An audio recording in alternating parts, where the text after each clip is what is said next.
ओम द्विन्वतितमोऽध्याय। राजा के धर्मपूर्वक आचार के विषय में वामदेव जी का वसुमना को उपदेश।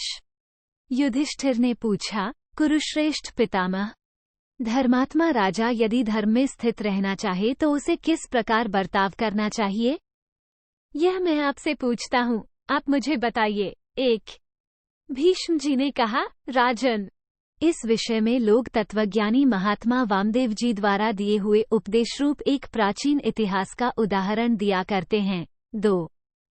वसुमना नामक एक प्रसिद्ध राजा हो गए हैं, जो ज्ञानवान, धैर्यवान और पवित्र आचार विचार वाले थे।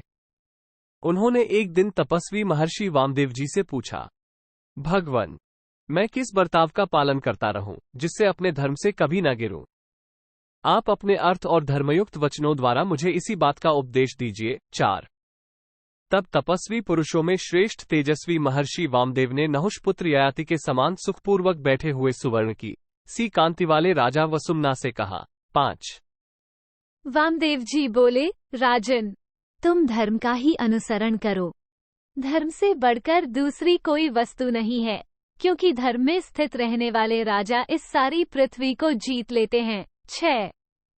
जो भूपाल धर्म को अर्थ सिद्धि की अपेक्षा भी बड़ा मानता है और उसी को बढ़ाने में अपने मन और बुद्धि का उपयोग करता है, वो धर्म के कारण बड़ी शोभा पाता है। 7।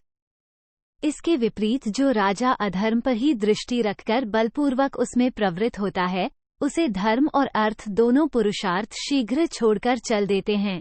8। जो दुष्ट एवं पापिष्ट मंत्रियों की सहायता से धर्म को हानि पहुंचाता है, वो सब लोगों का वध्य हो जाता है और अपने परिवार के साथ ही शीघ्र संकट में पड़ जाता है।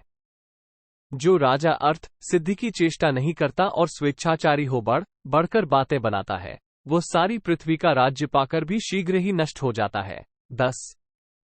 परंतु जो कल्याणकारी गुणों को ग्रहण करने वाला, अनिदक, जितेंद्रिय और बुद्धिमान होता है, वो राजा उसी प्रकार वृद्धि को प्राप्त होता है, जैसे नदियों के प्रवाह से समुद्र। 11। राजा को चाहिए कि वह सदा धर्म, अर्थ, काम, बुद्धि और मित्रों से संपन्न होने पर भी कभी अपने को पूर्ण न माने, सदा उन सब के संग्रह को बढ़ाने की ही चेष्टा करे। 12। राजा की जीवन यात्रा इन्हीं सबों पर अवलंबित है। इन सब को सुनने और ग्रहण करने से राजा को यश, कीर्ति, लक्ष्मी और प्रजा की प्राप्ति होती है। 13। जो इस प्रकार धर्म के प्रति आग्रह रखने वाला एवं धर्म और अर्थ का चिंतन करने वाला है तथा अर्थ पर भलीभांति विचार करके उसका सेवन करता है, वो निश्चय ही महान फल का भागी होता है। 14। जो दुस्साहसी, दान न देने वाला और स्नेह शून्य तथा दंड के द्वारा प्रजा को बार बार सताता है, वो राजा शीघ्र ही नष्ट हो जाता है। 15। जो बुद्धिहीन राजा पाप करके भी अपनी बुद्धि के द्वारा अपने को पापी नहीं समझता, वो इस लोक में अपकीर्ति से कलंकित हो परलोक में नरक का भागी होता है। 16। जो सबका मान करने वाला, दानी, स्नेहयुक्त तथा दूसरों के वशवर्ती होकर रहता है, उस पर यदि कोई संकट आ जाए तो सब लोग उसे अपना ही संकट मानकर उसको मिटाने की चेष्टा करते हैं। 17। जिसको धर्म के विषय में शिक्षा देने वाला कोई गुरु नहीं है और जो दूसरों से भी कुछ नहीं पूछता है तथा धन मिल जाने पर सुख भोग में आसक्त हो जाता है, वो दीर्घ काल तक सुख नहीं भोग पाता है। 18।